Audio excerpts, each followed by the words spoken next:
Your girl Sophia, the American Mariam, and we are here for a long-awaited Saturn forced research video, and it's going to be in several parts because this is a very, very long and complicated book that has needed to be exposed because there is a group of people who believe that the Temple of Solomon is within their country. However, there are several groups of people who believe this, but it is a group of people that we are all familiar with, and pardon me while I light my incense, just to make sure we stay covered and protected in here. That think that the Ark of the Covenant is within their country, within the temple that Solomon built, and there is decisive, clear records that that is not true. And, I have presented this information many months ago with the hopes that individuals would do their own research, read the books, come to the conclusions on their own, and it has not happened. And therefore, we are going to go forth and expose this truth. And the reason why this needs to be exposed is because people need to understand,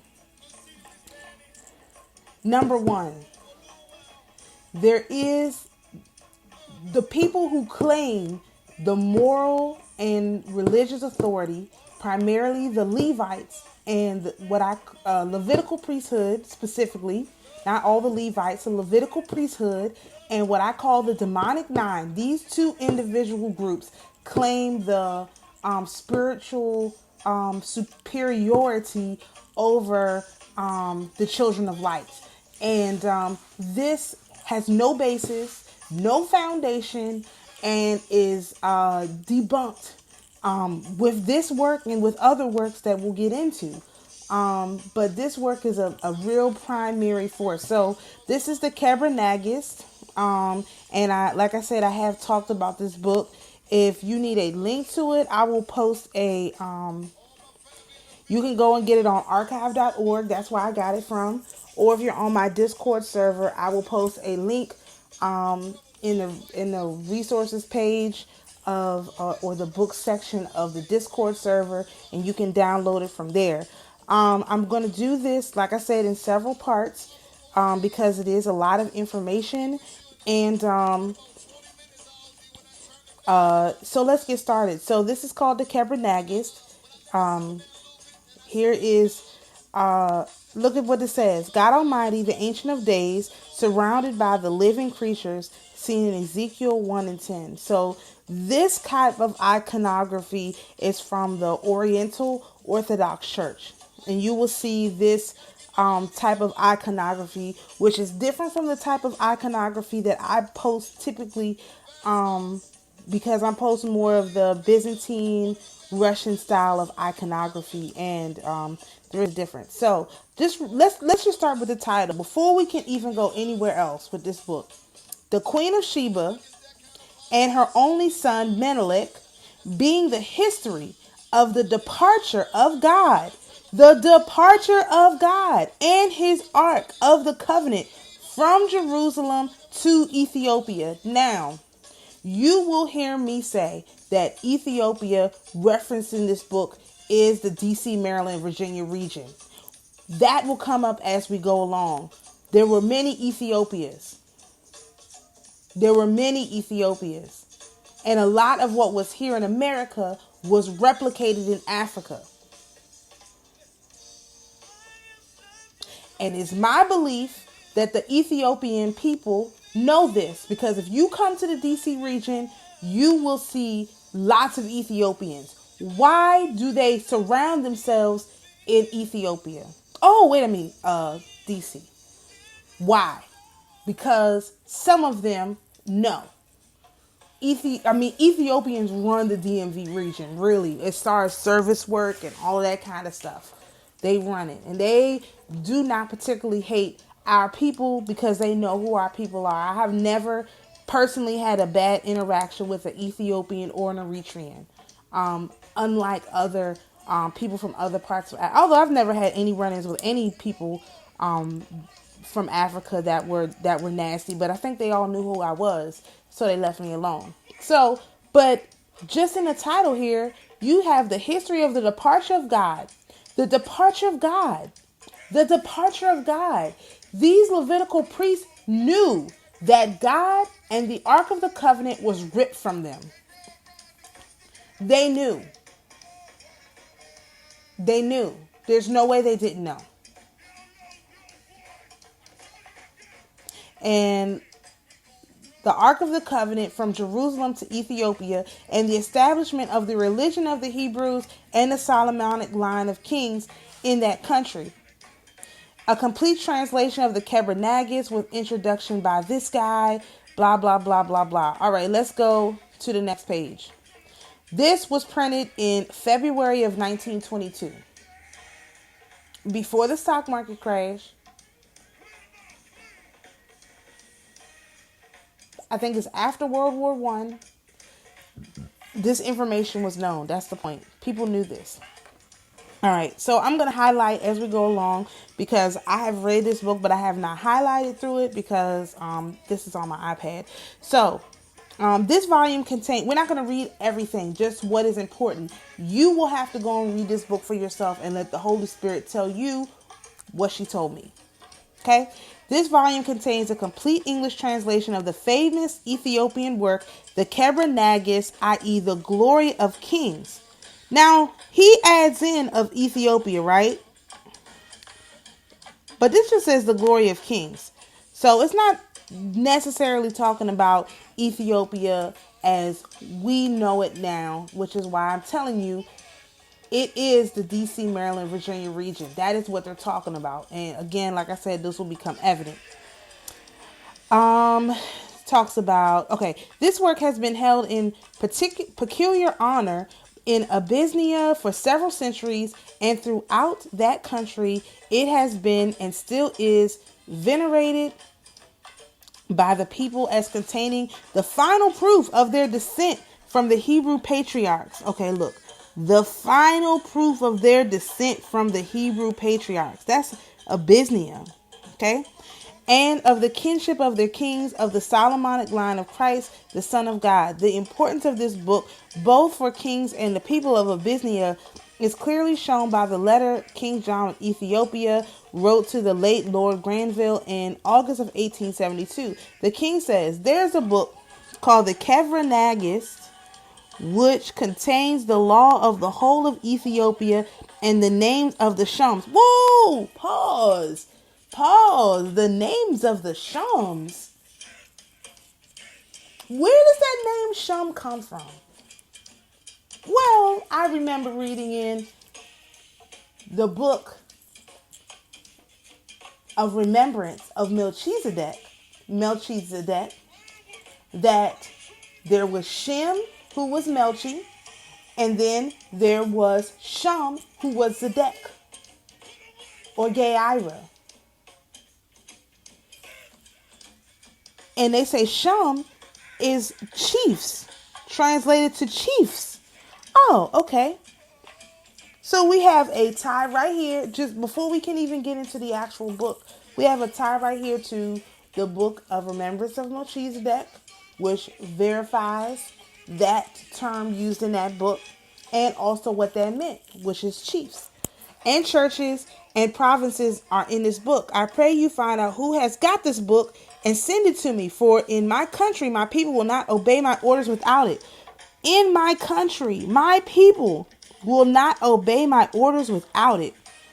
The first summary of the contents of the Kebra Nagast were published by Bruce as far back as 1813, but little interest was roused by his somewhat bald precepts. And in spite of the labors of Pretorius, Bezold, Hughes, Leroux, contents of the work and still practically unknown to the general reader in England, it is hoped that the translation given in the following pages will be of use to those who have not the time or opportunity pursuing the Ethiopic original.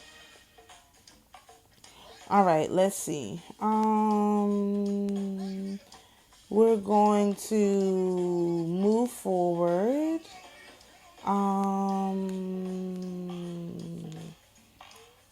Let me see. Okay, let's read. We're going to read this in the middle of the page.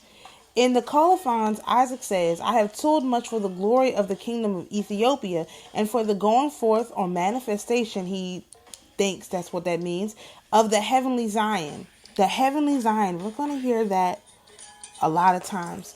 And for the glory of the king of Ethiopia. These words throw some light upon Isaac's motive in translating the book and the supply of the reason of his devoted labor. He firmly believed, 1, that the lawful kings of Ethiopia were descended from Solomon, king of Israel.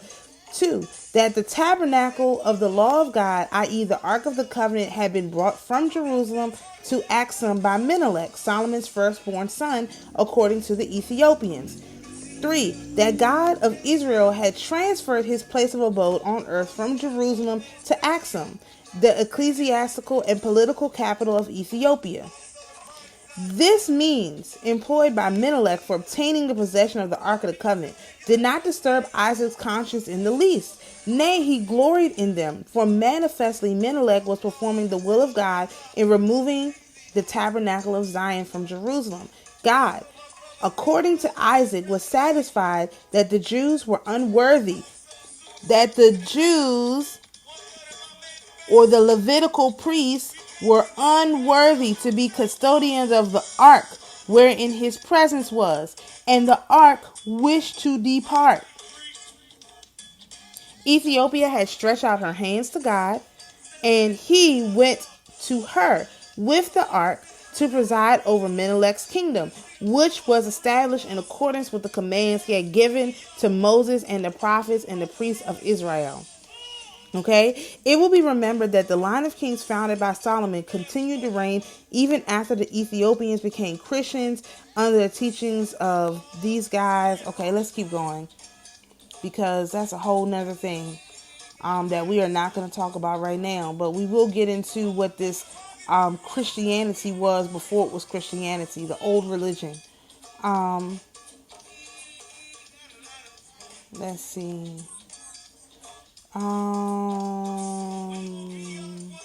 Let's see. You know what? I saw something interesting here. Last paragraph. The extent in this Ethiopian literature, a legend to the effect that when God made Adam, he placed in his body a pearl, which he intended to pass from it onto the bodies of the series of holy men, one after another, until the appointed time when it should enter the body of Hannah. I don't know what that means. And formed the substance of her daughter, the Virgin Mary. I mean, I guess they mean Anna, not Hannah. But anyway, and formed the substance of her daughter, the Virgin Mary. Okay, so what this is saying is that they believe that this was passed through Adam to Eve, and that the line of Eve would have this pearl pass into Mary from Anna. Okay, now this pearl, because Adam, anyway, I'm not going to go into that. We'll get to, because it's going to come up again. Now this pearl passed through the body of Solomon, an ancestor of Christ, and Christ and Menelik, the son of Solomon by the queen of Sheba, were sons of Solomon. According to the Ethiopian ideas, they were akin to each other. But Christ was the son of God, and therefore, being the kinsman of Christ, Menelik was divine. And Isaac the Ethiopian, holding this view, maintains in the Kebra Nagast that the kings of Ethiopia, who are descended from Menelik, were of divine origin, and that their words and deeds were those of gods. Okay?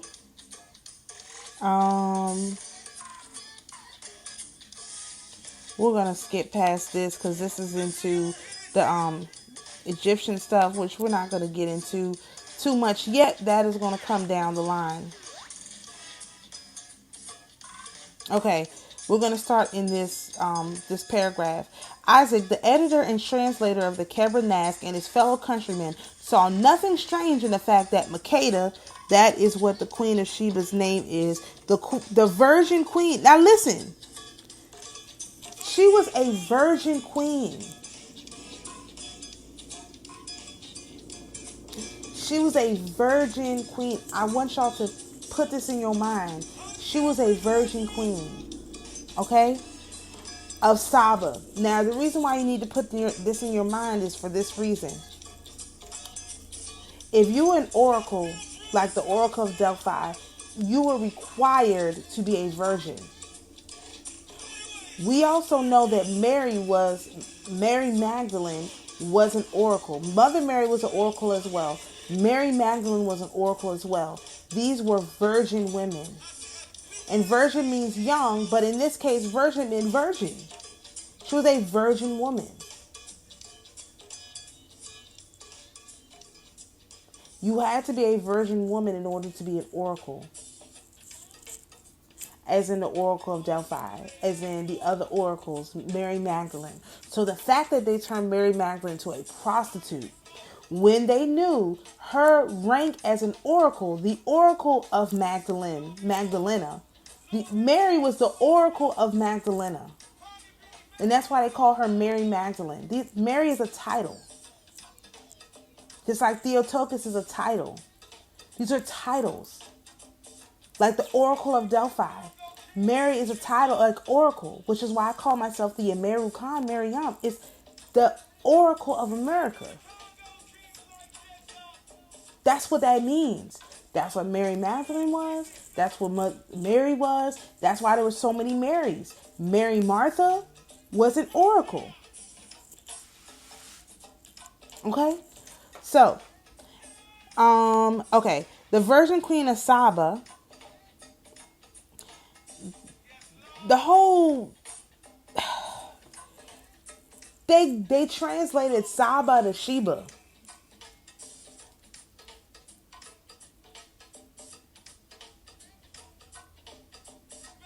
Okay? But anyway, you'll see. We'll go for it. That Saba could mean something else. And we'll get to that. Gave herself to Solomon, for she believed him to be of divine origin, and he was to her as a god. Moreover, let me just pause right there. When I was at church today, the priest said that this is Father's Day 2023, in case you're listening to this in the future. The priest said that men are the living icon of God for their wives and children. Men are the living icon. And so for this sentence to be here, that's no coincidence. Because the priest just said that is what the purpose of man is to be the living icon of God. The living representation of God the Father, of our Father. That is what their point is. And here you have it. This is why she would have believed this. Why? Because orthodoxy is the old religion. But we'll get on to that. Moreover, he was custodian of the heavenly Zion, the tabernacle of the law of God. This is what our men are supposed to be doing.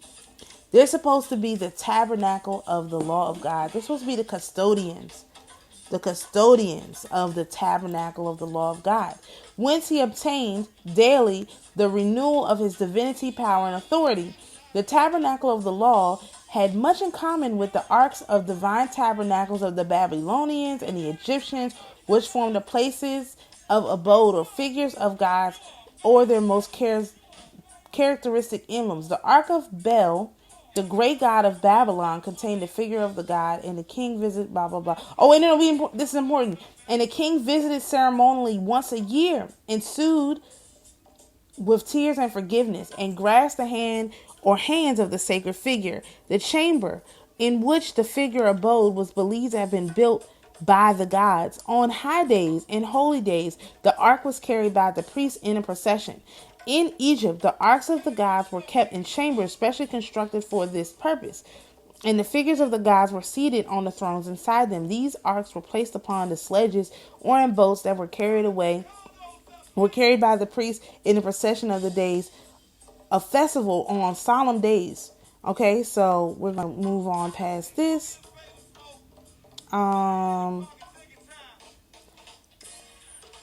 Okay, the bottom of this page. The Ark of the Law, which Menelik covered and stole from the Temple of Jerusalem, was probably a copy made by Moses.